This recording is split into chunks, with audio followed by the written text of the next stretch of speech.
ಹರೇ ಶ್ರೀಕೃಷ್ಣ. ಶ್ರೀಮದ್ ಭಗವದ್ಗೀತೆ ಅಧ್ಯಾಯ 11 ಶ್ಲೋಕ 31. ಅಖ್ಯಾಹಿ ಮೇ ಕೋ ಭವಾನುಗ್ರರೂಪೋ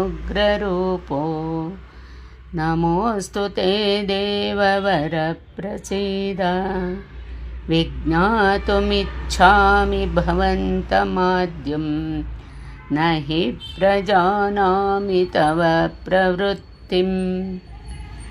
ಈ ಶ್ಲೋಕದ ಭಾವಾರ್ಥ: ಈ ಭಯಂಕರ ರೂಪವನ್ನು ತಾಳಿದ ನೀನಾರು ಎಂಬುದನ್ನು ಹೇಳು.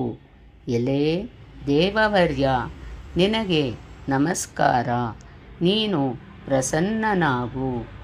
ಆದಿಸ್ವರೂಪನೇ, ನಿನ್ನನ್ನು ಚೆನ್ನಾಗಿ ತಿಳಿಯಬೇಕೆಂದು ನನ್ನ ಆಸೆ. ನೀನಾರು, ನಿನ್ನುದ್ದೇಶವೇನು?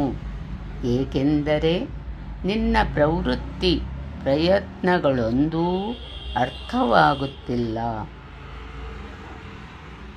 ಹೀಗೆ ಅರ್ಜುನನು ಆ ಭಗವಂತನನ್ನು ಕೇಳಿದನು.